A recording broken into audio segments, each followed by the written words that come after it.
हर महीने आता हूं।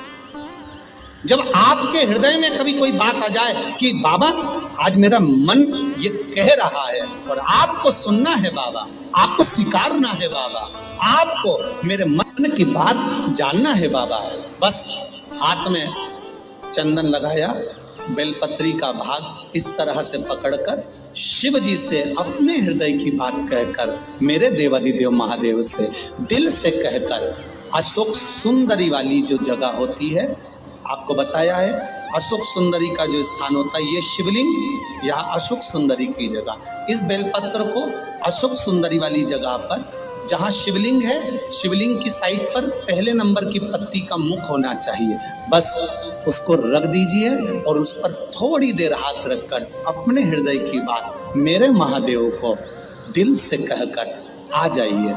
अगली सोमवार की अष्टमी या अगला प्रदोष या अगली शिवरात्रि जब आती है, मेरा महादेव आपकी मनोकामना का भाव पूर्ण करता है। ये शिव तत्व है। एक बात अपने जीवन में उतार कर रखिएगा, सोमवार की अष्टमी, शिवरात्रि या सोमवार, प्रदोष, बन सके तुम्हारे पास में शिवालय हो या बेलपत्री का वृक्ष हो, वहां दीप दान अवश्य करना चाहिए। अब एक बात का स्मरण आपको रहे थोड़ा सा, अगर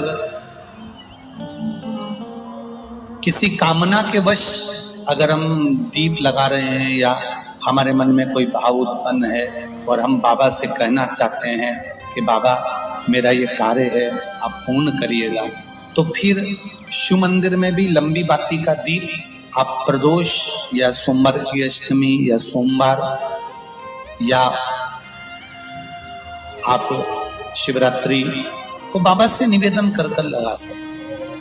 हाँ, विशेष जब कोई एक बहुत बड़ी बात हो और आपके कार्य में कहीं अटकल हो रही हो, तो एक ही दीप में दो बाती, शिव और शक्ति, लंबी बाती बनाई, शिव और शक्ति के नाम से दो बाती एक साथ एक दीप में भी लगा सकते। पर कब?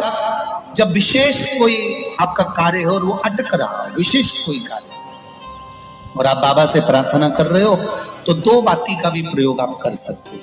ऐसे शिव तत्व। शंकर भगवान को धतूरा कब चढ़ाना चाहिए उसका विशेष ध्यान रखें। जैसे शिवरात्रि है, प्रदोष है, या सोमवार है, या कोई विशेष आपका उत्सव है, तो आप शिव जी को धतूरा चढ़ा सकते हैं। या विशेष कोई बीमारी ऐसी लग गई है या विशेष कोई तकलीफ ऐसी हो गई है जिसका निवारण नहीं हो रहा, तो आप धतूरा चढ़ा सकते। धतूरा चढ़ाने का भी एक क्रम है। हल्दी में भिगोकर धतूरा चढ़ाया जाता है लक्ष्मी के लिए। चंदन में भिगोकर धतूरा चढ़ाया जाता है आयु की वृद्धि के लिए। अबीर एक सफेद कलर का बॉर्डर होता है। अबीर गुलाल जो होती है, गुलाल में अबीर डलता है, चमकदार, आपने देखा होगा अबीर। तो अबीर में धतूरा जो डुबो कर चढ़ाया जाता है, अबीर को लगाकर चढ़ाया जाता है, वो रोग मुक्ति का काय के लिए होता है, वो रोग मुक्ति, रोग की मुक्ति। धतूरे का भी एक स्मरण होता है महाराज। बहुत भारी रोग है, बीमारी लग गई है, डॉक्टर अपना काम कर रहे हैं, घर का व्यक्ति बहुत बीमार हालत में पड़ा हुआ है, तो बेलपत्री के वृक्ष के नीचे भी शिवलिंग का निर्माण कर कर एक धतूरा समर्पित करा जाता है, जिससे रोग से मुक्ति होती है। उसमें ना तो हल्दी लगाई जाती है, ना चंदन लगाया जाता है, ना अबीर लगाया जाता है, केवल धतूरा चढ़ाया। जिसके जीवन में हमेशा कांटे ही मिले हैं, बेटी बड़ी हुई तो घर में मायके में दुख देखा, और मायके से गई ससुराल में तो ससुराल में दुख देखा, ससुराल में भी दुख देखने के बाद में भी पति को बहुत कुछ काम खुलवाया, बहुत धंधे खुलवाए, नौकरी लगवाई, पर वो पति बार बार छोड़ कर आ गया, बार बार तकलीफ भोग रहा है, बार बार कष्ट भोग रहा है। फिर थोड़े दिन काम करता है, थोड़े दिन छूट जाता है, फिर व्यापार में बढ़ता है, फिर छूट जाता है, फिर कोई दुकान खुलवाई, थोड़े दिन अच्छी चली, फिर वापस वहीं घर पर आकर बैठ गया। अर्थात उसके जीवन में वो शूलता चल रही है। तो बाबा देवाधिदेव महादेव कहते हैं, ये 3 घड़ी, 3 पल, 3 नक्षत्र, 3 समय, 3 दिन में जो शूल मुझे समर्पित करता है, उसके जीवन से मैं शूल हटा देता हूं। वो 3 दिन लिखे स्कंद पुराण में।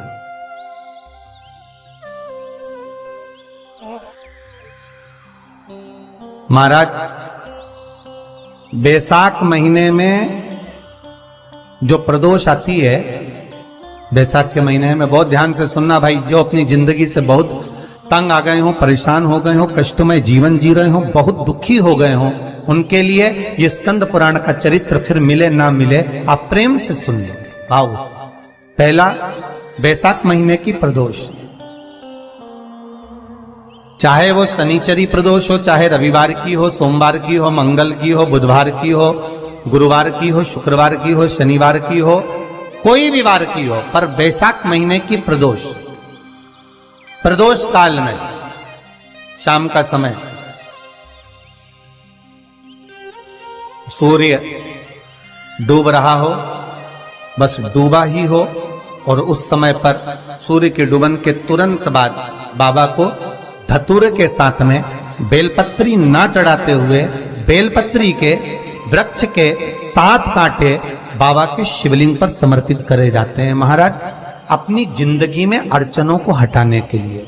फिर आप जिस व्यापार में उतरे, जिस व्यवसाय में उतरे, जिस नौकरी में उतरे, आप दिल से करें, आपको तरक्की मिलेगी। आप हार नहीं सकते, नीचे नहीं आ सकते, उन्नति पर ही चढ़ेंगे।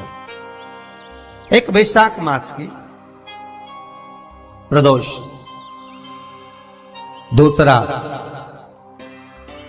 शिवरात्रि के दिन मध्याह्न का समय। महाराज,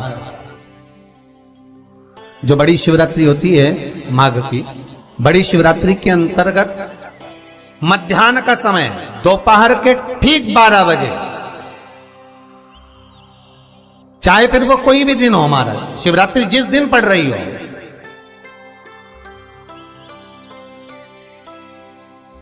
उस दिन भी धतूरे के साथ बाबा को 7 कांटे बेलपत्री के वृक्ष के समर्पित होते हैं महाराज। इसमें आप ये वाले जो कांटे हैं, जो शिवरात्रि के दोपहर 12 बजे वाले हैं, अगर कोई मदिरा पीने वाला हो, व्यसन में डूबने वाला हो, कोई जुआ खेलने वाला हो, कोई गलत वैश्यावृत्ति करने वाला, या अपने मार्ग से विचलित कोई व्यक्ति है, उसके लिए भी ये कांटे बहुत काम आते हैं महाराज। दूसरा, पार्वती, तेरे द्वारा तेरे नयन अश्रु से जो प्रगटा हुआ बेल का वृक्ष है, द्वितीय शूल मैं वहां धारण करता, तृतीय शूल, तीसरा शूल जो वर्णन करा गया महाराज, भगवान श्रावण के महीने में जो भी दूसरा सोमवार पड़े, जो भी पड़े, श्रावण के महीने का जो दूसरा सोमवार होता है, उस दूसरे सोमवार में रात्रि के समय पर, अर्थात शास्त्र अब घड़ी और पल का स्मरण करेंगे तो रात्रि के बजेंगे 10 से 12 बजे महाराज, 10 से 12 के बीच में धतूरे के साथ बाबा को शूल समर्पित होता है महाराज। ये भी हमारी बाधाओं को, हमारी तकलीफों को, व्यापार व्यवसाय के लिए, नौकरी सर्विस के लिए, बहुत सारे एग्जाम में आप बैठ लिए, गवर्नमेंट एग्जाम के लिए बैठ लिए, नहीं हो रहा, ये 3 बार मेरे शंकर को बेलपत्री के वृक्ष के शूल समर्पित होते हैं, उसका आनंद पाना और उससे अपने को सुख प्राप्त करना।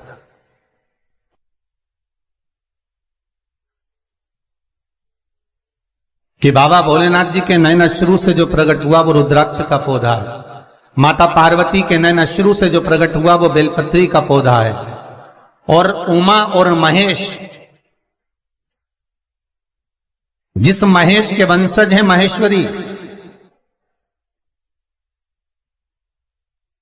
जिनकी 12 खाम प्रगटी है भगवान महेश के द्वारा,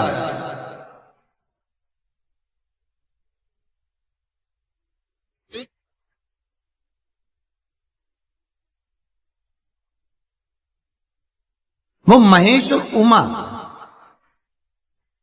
उमा और महेश का जो चरित्र है कि उमा और महेश का जब प्रागट्य हुआ, उमा और महेश जब दोनों आनंद में विभोर होकर जब चलते हैं और दोनों के बैठने से तप मुद्रा से जो पौधा उत्पन्न होता है वो शमी का पौधा है।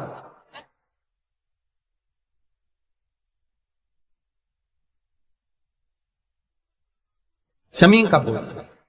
तो एक बात ध्यान रखिए, शिव जी के द्वारा जो निर्मित हुआ उसमें कोई शूल नहीं है, उसमें कोई कांटे नहीं है। पार्वती के द्वारा जो निर्मित हुआ बेलपत्री का पौधा, उसमें कांटे हैं। और पार्वती के मिलन से भी जो उत्पन्न हुआ है शंकर के साथ में, उसमें भी कांटे हैं। शमी के पौधे में भी कांटे हैं, शमी के वृक्ष में भी कांटे हैं।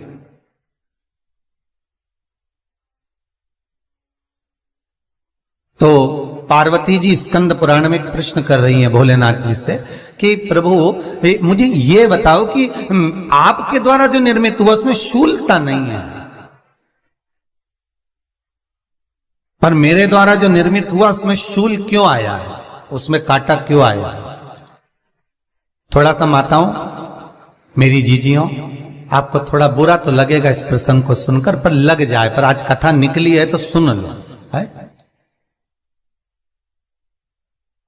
कि शिवजी जिस रुद्राक्ष को उत्पन्न कर रहे हैं उसमें शूलता नहीं है, पर पार्वती जी जो संग में मिली हैं उसमें भी शूलता है, और पार्वती के द्वारा जो प्रकट हुआ बेलपत्र उसमें भी शूलता है। तो भगवान महादेव बोलते हैं, पार्वती मैं तुझे कुछ कहूं और कहने पर तुझे तेरे हृदय में कोई बात चुभे, शूल लगे तो मुझे ठीक नहीं लगेगा। नहीं नहीं नहीं, आप कहिए प्रभु, मैं सुनने के लिए तैयार हूं, आप तो बोलो कि कारण क्या है। भगवान कहते हैं, पार्वती बस अंतर इतना है, नारी का जो स्वभाव होता है, स्त्री का जो स्वभाव होता है, उसके हृदय में छोटी छोटी बात के शूल बहुत होते हैं।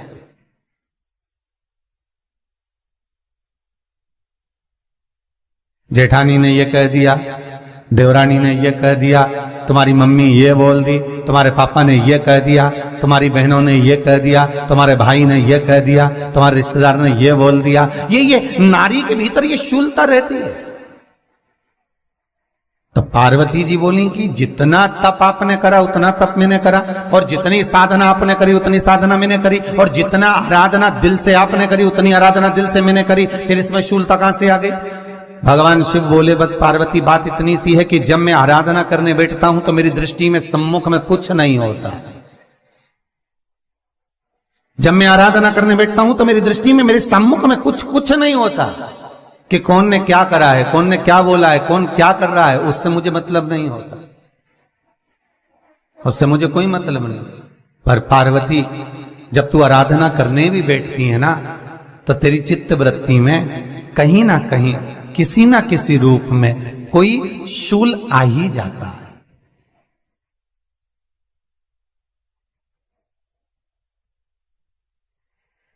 कई माताओं की आदत देखी साहब,